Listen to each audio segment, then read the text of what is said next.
फिलिपेकरास पत्र 4था अध्याय आणि अगदी परिचित वचन 4 याकडे आपले लक्ष वेधू इच्छितो. फिलिपेकरास पत्र 4था अध्याय आणि 4थे वचन.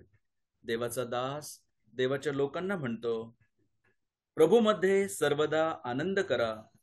पुन्हा म्हणेन, आनंद करा. कोण लिहित आहे? प्रेषित पौल. कुठून लिहित आहे?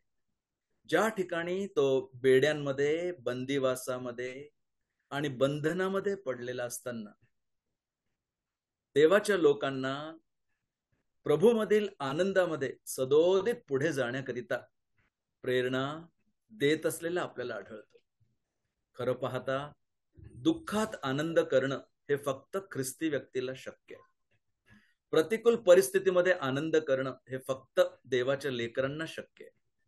आणि या आनंदाच्या बाबतीत या पत्रामध्ये सांगत असताना जरी आपला विषय संपूर्ण पत्र नसलं तरी आपल्याला आश्चर्य वाटतं, कारण जेव्हा आपण या पत्राकडे बघतो त्याचे अनेक पैलू आपल्यासमोर मांडलेले आढळतात. जर सुरुवातीलाच आपण पहिला अध्याय 3रं वचन वाचलं तर हे आभार प्रदर्शनाचे पत्र आढळते. आभार प्रदर्शनाचे पत्र. पहिला अध्याय 3रे वचन किंवा 4था अध्याय 6वे वचन. मला तुमची जी एकंदर आठवण आहे तिच्यावरून मी आपल्या देवाचे आभार मानतो. 2 हे आराधनेचे पत्र आपल्याला आढळते. 2रा अध्याय नेहमी आपण संदर्भ म्हणून घेतो. 5 ते 11 वचनांमध्ये प्रभू येशू ख्रिस्ताने उतरलेल्या 7 पायऱ्या स्वर्गावरून पृथ्वीवर, परंतु पुन्हा चढलेल्या 7 पायऱ्या पृथ्वीवरून नव्हे, कब्रेमधून पुन्हा उठून स्वर्गात चढण्याला आणि परम पित्याच्या उजवीकडे आसनस्थ जाण्याच्या 7 पायऱ्या आपण बघतो. आणि म्हणून त्याला एक आभार प्रदर्शनाचे पत्र पाहतो. 2 आराधनेचे पत्र म्हणून पाहतो. 3 त्याला आशेचे पत्र म्हणून पाहतो. पहिला अध्याय 6वे वचन. ज्याने तुमच्या ठाई चांगले काम आरंभले तो ते येशू ख्रिस्ताच्या दिवसापर्यंत सिद्धीस नेईल हा मला भरवसा आहे. आणि इथेच नव्हे तर वचन 19 आणि 20 मध्ये, पुन्हा 2रा अध्याय 19व्या वचनामध्ये, पुन्हा 3ऱ्या अध्यायातील 2ऱ्या वचनापासून तर 21व्या वचनामध्ये हे एक आशेचे पत्र म्हणून आपल्याला आढळते. जर आपण 4था अध्याय 9वे वचन वाचले तर ते आदर्श पत्र म्हणून आढळते. 1 आभार प्रदर्शनाचे पत्र, 2 आराधनेचे पत्र, 3 आशेचे पत्र, 4 आदर्श पत्र, 5 पहिला अध्याय 9 ते 11 वचन वाचले तर अपेक्षेचे पत्र आढळते. पहिला अध्याय 26व्या वचनामध्ये ते अभिमानाचे पत्र म्हणून आढळते. त्याच पहिल्या अध्यायातील 27व्या वचनामध्ये संपूर्ण ख्रिस्ती जीवनाचा सार सांगायचं म्हटलं तर हे आचरण पत्र म्हणून आढळते. पहिला अध्याय 27वे वचन. सांगायचे ते इतकेच की ख्रिस्ताच्या सुवार्तेत शोभेल असे आचरण ठेवा. मी येऊन तुम्हाला भेटलो किंवा तुमच्याकडे आलो नाही तरी तुमच्या संबंधाने माझ्या ऐकण्यात असे यावे की तुम्ही एक जीवाने सुवार्तेच्या विश्वासासाठी एकत्र लढत एक चित्ताने स्थिर राहता. आचरण पत्र. खाली वाचलं आपल्या संदर्भाप्रमाणे तर 4था अध्याय 4थं वचन आनंदाचे पत्र. या 8 वेगवेगळ्या विषयांना आपण जरी इथे बघू शकत असलो तरी आज सकाळी अगदी थोडक्या वेळेमध्ये या आनंदाच्या पत्रामधून खरं पाहता पहिला अध्याय, 2रा अध्याय, 3रा आणि 4था अध्याय हा आनंद हिरावून घेण्याची 4 कारण तो सांगतो. पहिल्या अध्यायामध्ये असे लोक येतील की तो तुमचा आनंद हिरावून घेतील. 2रा अध्याय अशी परिस्थिती येईल की तो तुमचा आनंद हिरावून घेतील. 3रा अध्याय असे प्रकारच्या बाबी किंवा घटना आपल्या जीवनात येतील की ज्याद्वारे आपला आनंद हिरावून घेतला जाऊ शकेल. आणि 4था अध्याय म्हटलं असे चिंता, काळजी, पेच, प्रसंग, अडीअडचणी येतील आणि त्याद्वारे आपला आनंद हिरावून घेतला जाऊ शकेल. मग परिस्थिती असो की लोक असो, जीवनात येणाऱ्या बाबी असो की चिंता आणि काळजी असो, तुमचा आणि माझा आनंद प्रभू येशू ख्रिस्ताच्या ठाई जो दिला आहे तो जगिक, भौतिक, सांसारिक, आजूबाजूच्या गोष्टींवर अवलंबून नसलेला आनंद आहे. हा प्रभूचा आनंद आहे. आणि म्हणूनच नेहम्या म्हणू शकला नाही का 8 अध्याय 10व्या वचनामध्ये, प्रभू का आनंद है मेरी ताकद. म्हणूनच दावीद प्रार्थना करून देवाला म्हणू शकला, हे देवा मी चुकलो, माझ्याकडनं पाप घडलं, मला तो उद्धाराचा आनंद तू परत दे. माझ्या प्रिय बंधू बहिणींनो, या जगामध्ये जगत असताना या सगळ्या गोष्टी तुमच्या आणि माझ्या जीवनात येतात आणि आपल्याला किती निराश करून टाकतात. अनेक वेळा आपण हतबल होतो. अशा परिस्थितींमध्ये प्रभूमधील हा आनंद टिकवून ठेवण्याकरिता ही 7 वचने, ही 7 कारणे पटकन आपल्याजवळ नमूद करून ठेवून घ्या. आणि ही 7 कारणे मी तर म्हणेल एका कागदावर लिहून आपल्या घराच्या भिंतीवर किंवा आपल्या आरशावर आपण लावून ठेवू. आणि प्रत्येक वेळी त्याद्वारे आपण आपल्या स्वतःला स्मरण करून देऊ, काही का असेना, परिस्थिती बदलेल, लोक बदलतील, बाबी येतील जातील, चिंता काळजी पेच प्रसंग प्रतिकूल परिस्थिती असेल, परंतु मी म्हणतो प्रभूमध्ये आनंद करा. आणि मी पुन्हा म्हणतो प्रभूमध्ये आनंद करा. त्या आनंदाची ही 7 कारणे पटकन सांगत असताना आपण सर्वप्रथम लूककृत शुभवर्तमान त्याचा 10वा अध्याय आणि त्याच्या 20व्या वचनामध्ये आपल्याला पहिलं कारण प्रभू आपल्या शिष्यांना सांगत असलेला आढळतो. Look 10:20, look 10:20. तथापि भूते तुम्हाला वश होता याचा आनंद मानू नका, तर तुमची नावे स्वर्गात लिहिलेली आहेत ह्याचा आनंद माना. माझ्या प्रियांनो, there is a record in heaven. आणि त्या स्वर्गामध्ये आपले नावे नमूद केल्याबद्दल नेहमी आनंद मानावे.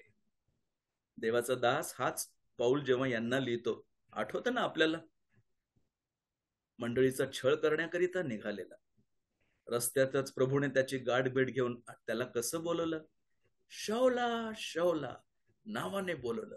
प्रियांनो, प्रभू आपल्याला नावाने ओळखतो. आणि विशेष करून जे आपण प्रभूचे लोक म्हणून आहोत, ते आपल्याकरिता आपली नावं त्याच्याकरिता फार मोलाची आणि महत्वाची आहेत. आपली नावे स्वर्गात नमूद केलेली आहेत, लिहिलेली आहेत. कोकऱ्याच्या पुस्तकामध्ये, स्मरण वहीमध्ये आपली नावं लिहिलेली आहेत. हे आपण कधी विसरायला नको. जीवनातील प्रत्येक बाब स्मरण वहीत नमूद केली जाते. म्हणून किती सावध आणि प्रभूच्या गौरवासाठी आपण जगण्याची गरज आहे ना. शौलाला सांगताना मला आश्चर्य वाटतं, जेव्हा मी प्रेषितांची कृत्य 9वा अध्याय वाचतो, फक्त शौला शौला म्हटलं एवढंच नव्हे, जेव्हा तेथील लोकांच्या म्हणजे हनन्याच्या मनात पण जेव्हा शंका आली, कारण हा छळ करण्याकरिता निघालेला होता, प्रभूने त्याला सांगितलं, तो माझे निवडलेले पात्र आहे, मी त्याचा उपयोग करून घेणार आहे, तू घाबरू नकोस, बघ मी तुला पाठवतो, त्याला जाऊन भेट. तेव्हा बघितलं का, प्रभूने जिथे शौल होता त्याचा पत्ता सांगितला, तो रस्ता सांगितला, ते घर सांगितलं, त्या घराच्या मालकाचं नाव सांगितलं, त्या मालकाचा व्यवसाय सांगितला. एवढंच नव्हे, शौल प्रार्थना करत आहे हे प्रभूने त्याला सांगितलं. माझ्या प्रियांनो, तुम्हाला मला नावाने ओळखणारा, जाणणारा, आपलं घर, आपला पत्ता, आपला व्यवसाय, आपली कृती, मला वाटतं कधी माझ्याबद्दल प्रभू असं बघून म्हणू शकेल, बघ तो प्रार्थना करत आहे. म्हणून आपलं शास्त्र वाचन आणि प्रार्थना याकडे कोणी बघो की न बघो, प्रभू बघत असतो, प्रभू त्याची नोंद करत असतो. कशामुळे आनंद करावा? कारण तुमची नावे स्वर्गात लिहिलेली आहेत. आता बाकीची वचने पटकन सांगून मला थांबावं लागेल नाही का. मत्तईकृत शुभवर्तमान 5वा अध्याय आणि त्याच्या 12व्या वचनामध्ये पुढचं कारण सांगितलेलं आहे. काय? मत्तई 5:12, आनंद करा, उल्हास करा, कारण स्वर्गात तुमचे प्रतिफळ मोठे आहे. स्वर्गात तुमचे नाव आहे. 2, स्वर्गात तुमचे प्रतिफळ मोठे आहे.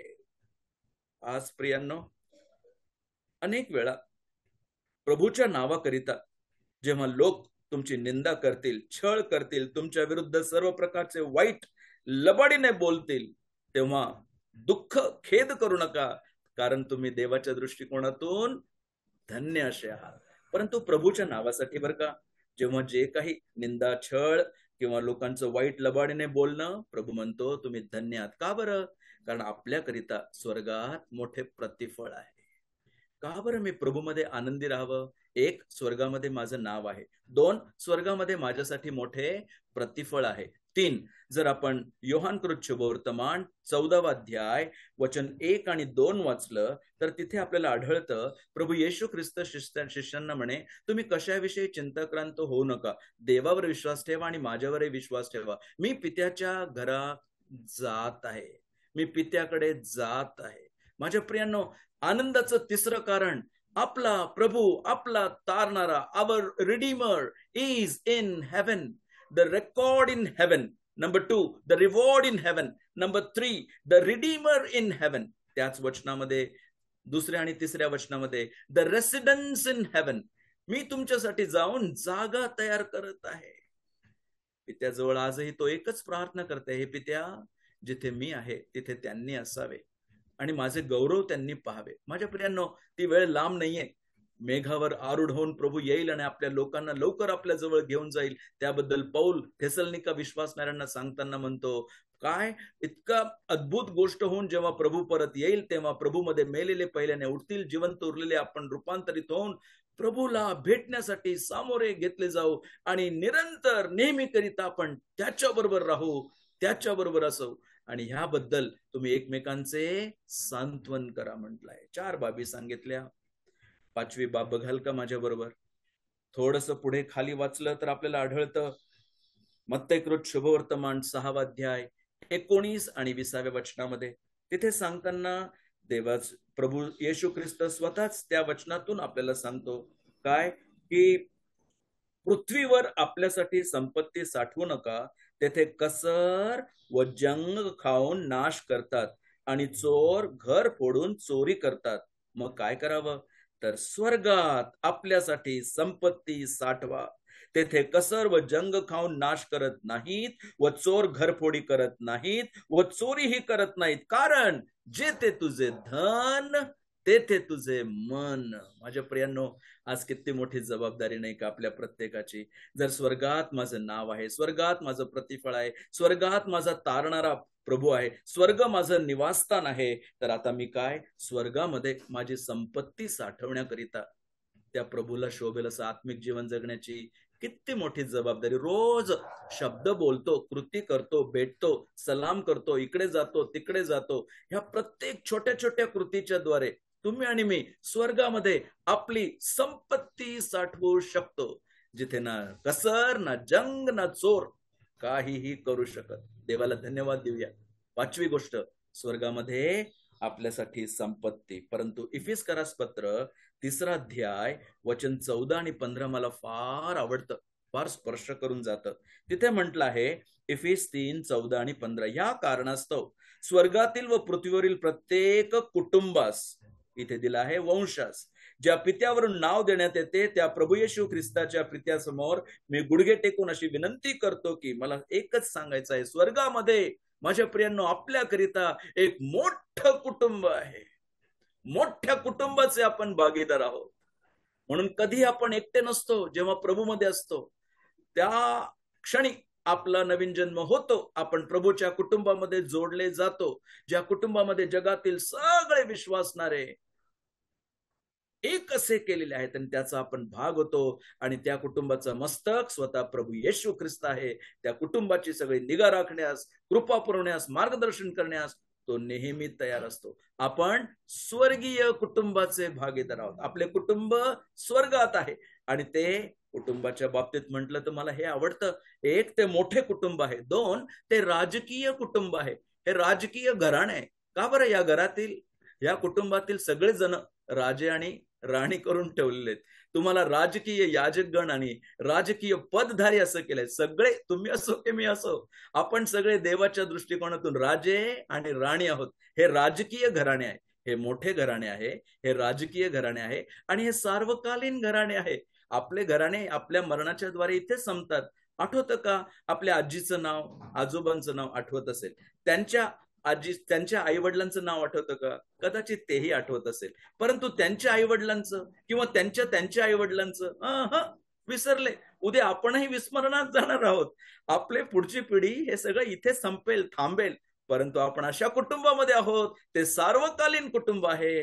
तिथे मृत्यूने आपला वियोग होत नाही, तिथे आपण जोडले जातो, अनंत काळाकरिता जोडले जातो. सातवं आणि शेवटचं कारण मला फार आवडतं माझ्या प्रियांनो. इयोब आपल्या जीवनातील सगळ्या दुःखातून कष्टातून जाताना म्हणतो, इयोब 16 आणि 19 मध्ये काय म्हणतो माहिती का? या क्षणी माझा साक्षी स्वर्गात आहे, माझा कैवारी ऊर्ध्वलोकी आहे. Behold my witness is in heaven. We have a witness. आपले साक्ष आणि आपला साक्षीदार ऊर्ध्वलोकी आहे, तो स्वर्गामध्ये आहे. म्हणून काय करा? प्रभूमध्ये आनंद करा. आता कराल का? ही 7 कारणे लिहून घ्या. 1, आपले नाव स्वर्गात आहे. 2, आपले प्रतिफळ स्वर्गात आहे. 3, आपला मुक्तिदाता स्वर्गात आहे. 4, आपले निवास स्वर्गात आहे. 5, आपली संपत्ती स्वर्गात आहे. 6, आपले कुटुंब स्वर्गात आहे. आणि 7, आपली टिकणारी साक्ष स्वर्गात आहे. Your name, your reward, your Redeemer, your residence, your treasure, your family and your witness is in heaven. आणि म्हणून देवाचा दास म्हणू शकला, प्रभूमध्ये सर्वदा आनंद करा. पुन्हा म्हणेन, आनंद करा. प्रभू या आनंदी जीवनात पुढे जाण्यास तुमचं आणि माझं पण सहाय्य करो. आमेन.